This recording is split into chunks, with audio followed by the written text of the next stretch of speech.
The Antique Hunters, Death on the Red Sea by C.L. Miller, read by Amelia Fox. For anyone who seeks the courage to try a different path in life. Truth is rarely pure and never simple. Oscar Wilde. Prologue. Phil. 1 year earlier, The Embankment, London. Arthur Crockleford sat on a bench overlooking the murky waters of the Thames as it swept under the Hungerford Bridge and lapped against the embankment. Heavy grey clouds darkened the sky above him, and the damp wind picked up an old chocolate bar wrapper and bounced it down the pavement. His arm was stretched over the back of the bench in a casual pose, but his jaw was clenched. Phil had been studying Arthur from a distance, searching for clues as to why he had demanded a meeting out of the blue. With Arthur, everything was methodical and precise. Nothing was a coincidence. "Everything all right?" Phil asked as he approached. His friend had bags under his eyes and was thinner than the last time they'd met.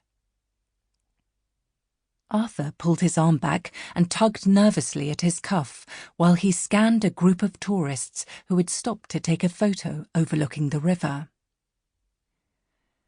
"I've heard there is to be a succession. The collector is stepping down and a new one will be chosen."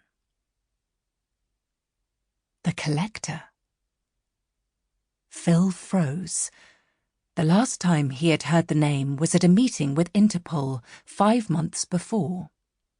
A Shakespearean first folio printed in 1623, one of only 83 known in existence, had been stolen from a private collector in New York. One of the younger agents, Sloane, stated that she'd heard the folio had been trafficked to the United Kingdom on the same day. The theft was meticulously planned, and the only lead they had was CCTV recording of a white van leaving the scene. When the van was discovered days later, it had been torched. All that they discovered, a few paces from the wreck, was a broken keychain of a serpent eating its own tail. "I'm sorry, Phil ran a hand over his face, trying to clear his thoughts, and slumped on the bench next to Arthur. "Let me get this straight. You're implying you believe the collector is real?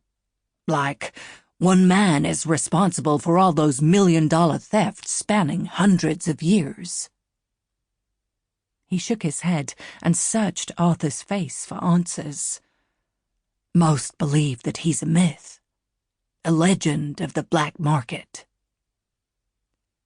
"Most do, but you don't."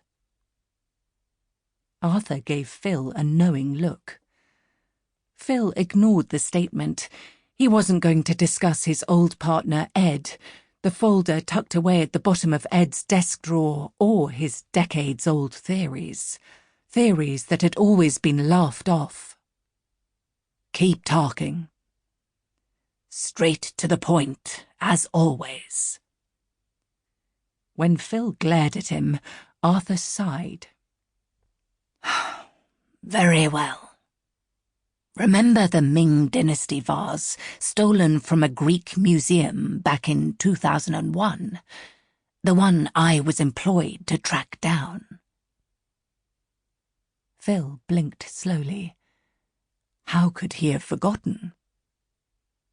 Arthur continued. "I ended up in Jordan, where I believed a sale was to take place at sea. The vase was so rare, I still wonder what sum they had placed on it. Definitely in the millions. Throughout my investigation, the collector's name came up repeatedly until it was hard to dismiss the idea that there might be some truth to the stories of the legendary antique thief." Sample complete. Ready to continue?